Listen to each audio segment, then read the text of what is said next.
کہ مسجد میں ایک شخص ایسا آیا تھا کہ وہ سب سے کہہ رہا تھا کہ میری تھوڑی سی تقریر سن لو، میرا بیان سن لو. تو لوگ کہاں کس کا بیان سننے کے لیے بیٹھتے ہیں نمازوں کے بعد. اس بزرگ نے لوگوں کو بٹھایا کہ اس کا واقعہ حقیقت کا ہے، ذرا سن کے چلے جانا. جب امام کی گرجدار آواز آئی تو لوگ بیٹھ گئے، ورنہ کس کا کون سنتے ہیں. دیکھنے میں ایک فقیر آدمی دکھ رہا تھا جو آیا ہوا ہے. وہ کھڑا ہوا اور کہا، اے میرے دوستو، میں اپنی زندگی کی حقیقت بتانے تمہارے سامنے آیا ہوں. میں اپنی زندگی کی ایک حقیقت تمہیں سنانے کے لیے آیا ہوں. اے میرے عزیزو، اس واقعے کو صرف میں اس لیے نقل کر رہا ہوں شاید ہمارے بچوں کو عبرت مل جائے. وہ فقیر کھڑا ہوا جس کا چہرہ دیکھنے میں لگ رہا تھا کہ کوئی مفلس اور غریب آدمی، کھڑے ہو کر کے اس نے بیان کرنا شروع کیا کہ میں بکریاں چرایا کرتا تھا. آج سے چند دنوں پہلے یا چند مہینوں یا سالوں پہلے بکریاں لے کر میں جنگل کی طرف پہنچا. تو جنگل میں جانے کے بعد شام کا وقت قریب آیا تھا کہ میں بکریوں کو سمیٹ رہا تھا. اچانک مجھے ہاتھی کے چنگھاڑنے کی آواز آئی اور بہت خوفناک آواز. ایسا لگ رہا تھا کہ شاید کوئی ہاتھی پاگل ہو گیا ہے، کوئی ہاتھی سرکش ہو گیا ہے. وہ درختوں کو ٹکر مارتے ہوئے، دھم دھم کی آواز کرتے ہوئے تیزی سے دوڑتا آ رہا تھا. مجھے جسم میں کپکپی سی آ گئی کہ کوئی ہاتھی پاگل ہوا ہے اور وہ پھر کسی چیز کو نہیں دیکھے گا، مسل دے گا. حیرت کی جب آنکھیں میری پھٹی رہ گئی جب میں نے دیکھا ہاتھی میری طرف بڑھتا ہوا آ رہا ہے. وہ اتنا خطرناک اور بہت بھاری جسم کا ہاتھی تھا. تو میں بچ بچاتے ساری بکریاں چھوڑ کر بھاگنے لگا کہ میں کوئی پناہ ڈھونڈ لوں.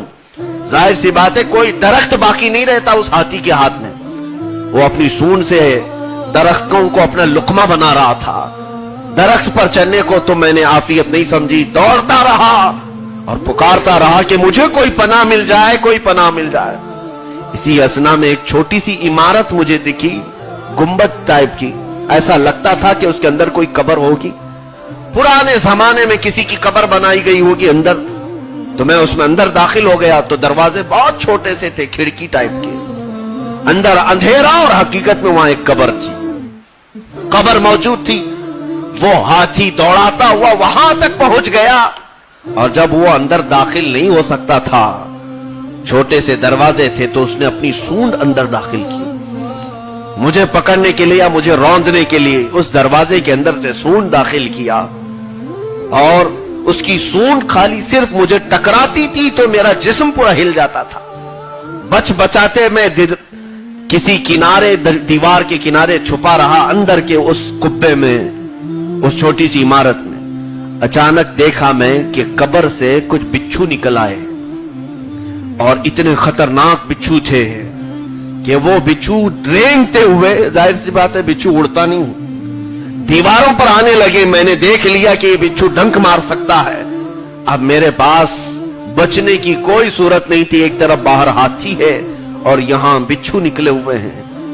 اس گنبد سے ایک چین لٹک رہی تھی، زنجیر. میں اس سے لٹک گیا اور اپنے آپ کو بچا رہا تھا. اسی اثنا میں نے دیکھا کہ ہاتھی کی سونڈ کو ایک بچھو نے ڈنک مارا. دیوار پر چلتے ہوئے ایک بچھو نے ہاتھی کو ڈنک مارا جس سے ہاتھی فی الفور مر گیا، ختم، باہر مر گیا اور اس کی سونڈ بھی باہر پڑی تھی. ایسے مرا کہ اس کی سانسیں بھی نہیں سنائی دے رہی تھی، کچھ بھی نہیں. اور اسی اثنا میں وہ کہتا ہے میں نے دیکھا کہ بچھو بھی اندر چلے گئے، نہیں تھے آس پاس، کچھ بھی نہیں تھا. میں نے سوچا شاید میرے بچنے کا کوئی راستہ نکل آیا، نہیں تو اس نے اپنی موت کو بہت قریب دیکھ لیا. وہ کہتا ہے میں دروازے سے باہر نکل آنے کی سوچ رہا تھا لیکن دروازے کے باہر یہ دیو ہیکل ہاتھی پڑا ہوا ہے. اس کے مر جانے کے بعد بھی اس پر سے مجھے گزرنا پڑتا، اس کے علاوہ کوئی راستہ ہی نہیں تھا. ہاتھی کے اوپر سے مجھے گزرنا تھا اور اتنا خطرناک ہاتھی کے مرنے کے بعد بھی ہمارے اندر ہیبت طاری کر رہا تھا. وہ شخص کہتا ہے نہ چاہتے ہوئے بھی میں دروازے سے نکلا اور ہاتھی کے اوپر جیسے ہی میں نے پیر رکھا اس کے پیٹ میں میرا پیر گھس گیا اندر. وہ ہاتھی گل گیا تھا اندر سے، پیر اندر گیا، میں نے پیر باہر نکالا